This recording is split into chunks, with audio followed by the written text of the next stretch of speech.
శుభ పర్వదినంలో మన స్వామివారికి ఇష్టమైనటువంటి రోజున ఈ వారమున మనము వైకుంఠం నుంచి ఎలాగైతే అలంకరించుకొని భగవంతుడు విష్ణుమూర్తి ఎలా వస్తాడో అలంకారో ప్రియో విష్ణు అన్నట్టుగా నేను ఆయన కంటే ఉత్తమమైనటువంటి అలంకార భూతుణ్ణి అన్నట్టుగా ఇక్కడ మనకి దర్శనమిచ్చాడు ఆ యొక్క పార్వతీ పరమేశ్వరుడు.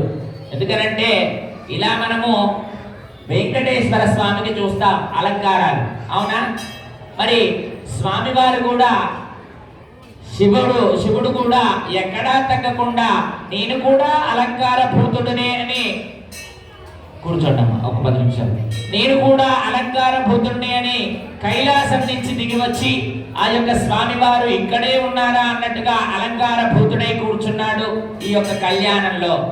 అయితే స్వామివారి కళ్యాణము ఇంకా ప్రారంభం కాలేదు, అర్థమైందండి? ఇంతవరకు కూడా ఆ యొక్క పార్వతీ పరమేశ్వర స్వామి వారి యొక్క కళ్యాణం ప్రారంభం కాలేదు. మరి ఇంతవరకు ఏం చేశాం అనంటే, ముందుగా గణాధిపతి ఆరాధన, మీకు తెలియంది కాదు, ముందుగా ప్రధానమైనటువంటిది ఏ పూజ చేసినా కూడా గణాధ్యక్షుణ్ణి ఆరాధన చేసుకొని స్వామి మీ అనుగ్రహం మాకు కావాలి అని వారి అక్షతలని మనం సమర్పించుకొని తత్కార్యక్రమం. అందరూ కూడా స్నానం చేశారా? తలపంచి చేశారా? మరి బాహ్యంగా మలిన మంటిపోవడానికి స్నానం చేశారు.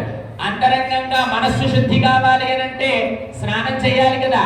ఏం స్నానం చేస్తే పోతుంది? నీళ్ళతో స్నానం చేస్తే మీ మనసులన్నీ కూడా శుద్ధి అవుతాయా? మరి ఎలా అవుతాయి? అందుకనే పుణ్యాహవాచనం చేస్తాము. మన మనస్సు ఎంత మలినమైనా కూడా పుణ్యాహవాచన జలతీర్థ ప్రోక్షణ ద్వారా భగవంతుడికి కళ్యాణం చేసేటువంటి యోగ్యత మనకి లభిస్తుంది. అందుకని పుణ్యాహజల ని మనం ప్రోక్షణ చేసుకుంటాం. పోనీ పూలు మీరే తెంపుకొచ్చారా? తోటకెళ్ళి మీరే తెంపుకొచ్చారా? ఎవరు తెంపుకొచ్చారు మరి తెలుసా? అతను స్నానం చేశాడా?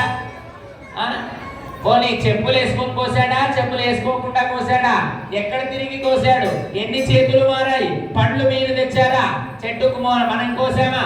ఇక్కడ సమకూర్చినటువంటి ద్రవ్యాలన్నీ కూడా మనం తెచ్చామా? కాదు కదా. మరి అంత పెద్ద పెద్ద పూల దండలన్నీ కూడా మనం కుట్టామా? కాదు కదా. ఎవరు ఎలా చేశారో, ఎంత మలినంగా ఉండి చేశారో తెలియదు. మరి అలాంటివి అన్ని భగవంతుడికి సమర్పించొద్దు కదా. కాబట్టి అందుకనే పుణ్యాహ జల ప్రోక్షణ ఆ యొక్క సదాశివ భగవానుడికి సమర్పించడం జరిగింది.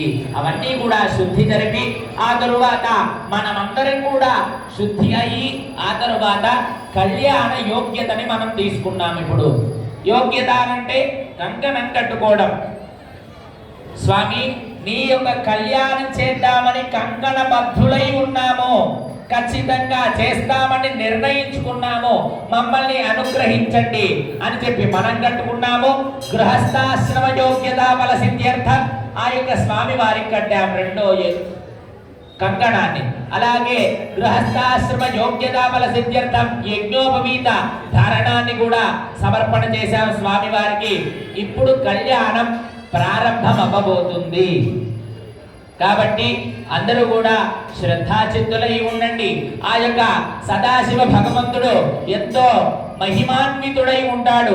కార్తీక మాసంలో ఉత్తమ తేజోరూపుడై ఉంటాడట ఆ యొక్క శివ భగవానుడు. కావున ఆ యొక్క స్వామివారి యొక్క ఆరాధనలు ఏది చేసినా కూడా ఉత్తమమైనటువంటి సత్ఫలితాలు లభిస్తాయి.